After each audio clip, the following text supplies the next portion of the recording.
Welcome to the Global War Watch Network. Something major is happening in Europe's defense landscape. Poland is about to start building its own long-range cruise missiles. We're talking a US-designed with a range of 926 kilometers, and it's all going to be co-produced right there in Poland. This is a huge deal, folks.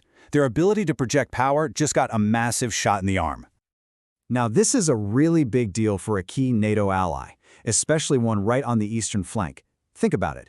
Poland isn't just going out and buying some missiles from another country. No, they're getting the keys to the factory. They're gaining the power to mass-produce a really advanced weapons system on their home turf.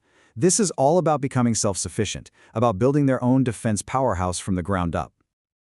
Okay, so the first number you have to get your head around is the range. We're talking over 926 kilometers. That is some serious reach.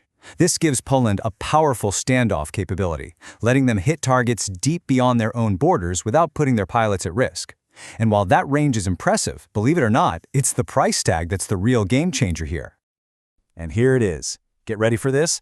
An estimated unit cost as low as $300,000. Let that sink in. For a long-range cruise missile, that number is, well, it's almost unbelievable. This completely flips the script on the economics of deterrence. And honestly, this single number is the key to this whole story. So how did we get here? How is all of this even possible? Well, it all comes down to a landmark agreement, a deal that's kicking off Poland's journey to becoming a serious missile power. All right, let's break down this partnership. The deal was signed back in late October 2025, and it's between two major players. On one side, you've got Poland's state-owned defense giant PGZ, and on the other, you have the American defense tech company Anduril Industries. Their mission is crystal clear: work together to produce the Barracuda 500M cruise missile in Poland. And I want to stress, the goal here isn't just to build a handful of missiles. No, they're aiming to create an entire system for mass-producing these things cheaply and quickly. Okay, so we've talked about the deal. Now let's get into the hardware itself. What exactly is this Barracuda 500M? Let's look at the tail of the tape here. You've got that incredible 926-kilometer range, paired with that jaw-droppingly low price. Then you add in a 45-kilogram warhead. That's about 100 pounds, which is perfect for taking out high-value targets with precision. It flies at subsonic speeds thanks to a super-efficient turbojet engine. And maybe most importantly, it's incredibly versatile. You can launch this thing from the air, from the sea, or from the ground. And that flexibility? That's not some happy accident. It was designed that way from the get-go. The missile has a modular design, which is the secret sauce behind its ability to launch from pretty much anything. It can even be dropped out of the back of a cargo plane from a pallet, using a system like Rapid Dragon. I mean, that turns a standard transport plane into a makeshift bomber.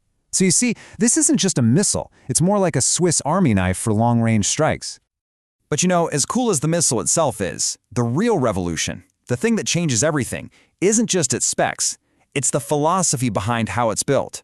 We're talking about unlocking a level of cost and scale that was frankly unthinkable for this kind of weapon until now.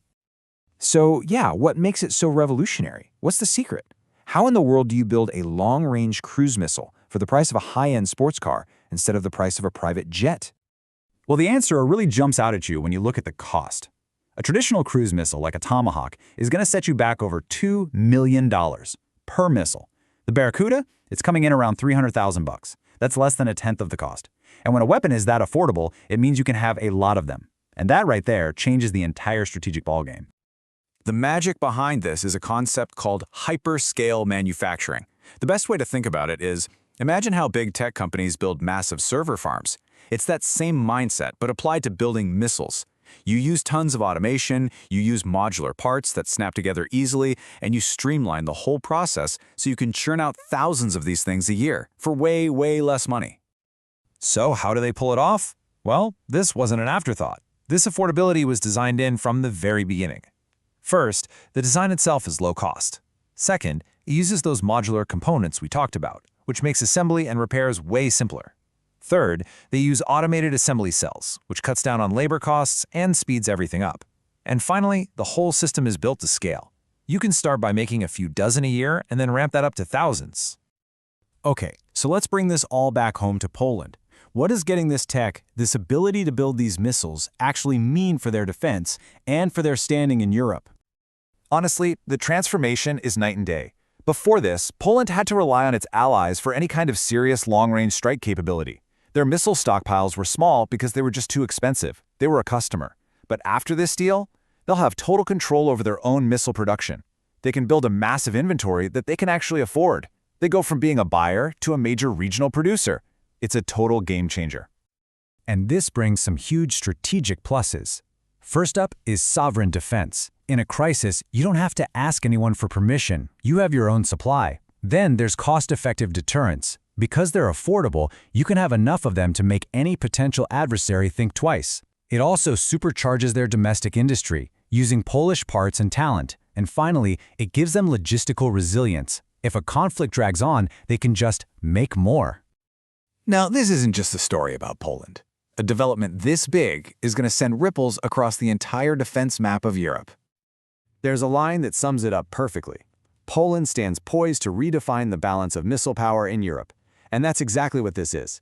It's about taking this advanced long-range technology and making it accessible on a scale we've never seen before. So what are those ripples? Well, for one, it massively strengthens NATO's eastern flank with a deterrent that can be sustained locally. Second, it could create a whole new export market.